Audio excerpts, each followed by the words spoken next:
Versículo 21. Nem todo que me diz Senhor, Senhor, entrará no reino dos céus, mas aquele que faz a vontade de meu Pai que estás no céu. Ou seja, nem todo mestre que ensina no nome de Deus entrará no céu, não. Nem todo mestre que diz Senhor, Senhor nos seus sermões entrará no reino dos céus. E é por isso que nós temos que prestar atenção quem são os mestres que estão nos ensinando, nos conduzindo, nos aconselhando. Porque isso é muito sério, isso tem a ver com a nossa vida espiritual e com aonde nós iremos morar. Um cego não pode guiar outro cego. Um que não sabe não pode guiar o que não sabe. Então, pelos frutos vai conhecer, pela a árvore que está produzindo. E assim nós vamos seguir através dos frutos, a árvore boa. Versículo 22, muitos naquele dia vão te dizer, Senhor, Senhor, porventura não temos nós profetizado em teu nome, e em teu nome não expelimos demônios, e em teu nome não fizemos muitos milagres?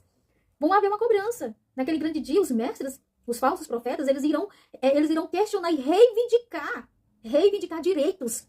Vão dizer, peraí, mas eu trabalhei pro teu reino, eu fiz muita coisa para ti, no teu nome, eu fiz isso, eu fiz aquilo.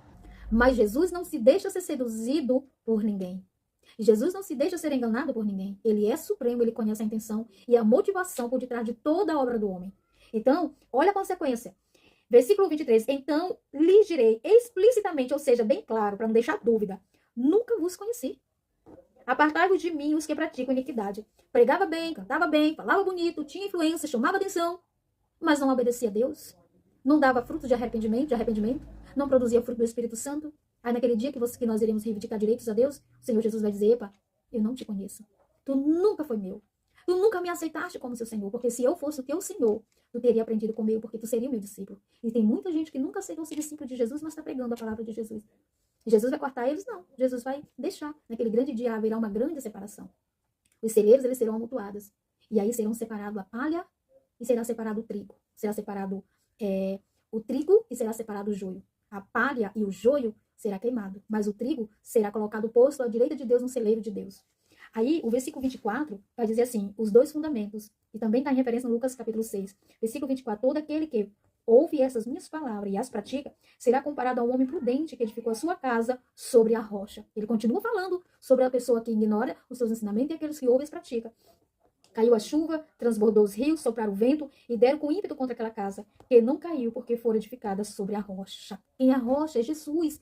Jesus é a rocha. E quando nós ouvimos e obedecemos e seguimos seus princípios, nós sentimos o quê? Estaremos fortalecidos. A nossa fé é garantida no Senhor Jesus. Ninguém produz nada, edifica nada por si próprio. Tudo que nós fazemos, a direção que nós tomamos, se não for na direção de Deus, se não for segundo a vontade de Deus, a gente não tem. Aqui você vê que esse homem, Jesus compara ele como um homem prudente, porque ele ouviu e deu atenção e seguiu.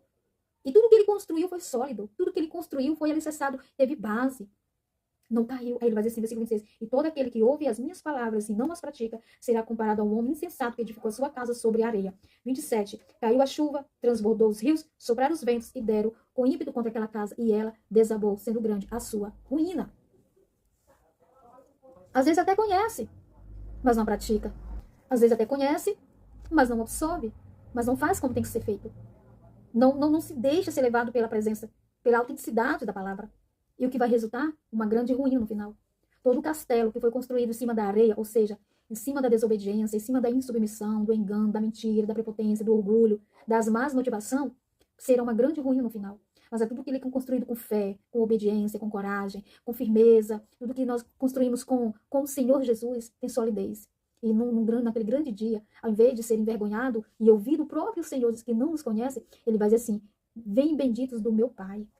E essa é uma promessa que Deus tem, que Jesus tem para aqueles que ouvem e praticam os sermões dele. É fácil? Não. Como eu digo, é espiritual, por isso que não é fácil, mas conseguimos. Aí para encerrar esse bloco, tem que o fim do Sermão do Monte, versículo 28. E quando Jesus acabou de proferir estas palavras, estavam as multidões maravilhadas da sua doutrina. Versículo 29. Porque eles as ensinavam como quem tem autoridade e não como os escribas. Ou seja, o Senhor, ele pegou palavras fáceis de explicação, de entendimento para pessoas simples. Então ele fez com que o Sermão do Monte fosse algo revelador, espiritual e fácil de entender. A explicação foi tão fácil que até um adolescente, um pré-adolescente, consegue entender. Esse é o nosso Deus. A preocupação de Jesus é que nós venhamos entender a palavra dele para não deixar sombra de dúvida na nossa mente, para que naquele grande dia nós não venhamos dizer para ele que nós não ouvimos ou que nós ouvimos, mas não entendemos. O Espírito fala à igreja, o Espírito fala ao coração do homem, mas é necessário que o homem ceda a Deus. É necessário que o homem se submeta ao Senhor. Amém? Que Deus nos abençoe, em nome de Jesus.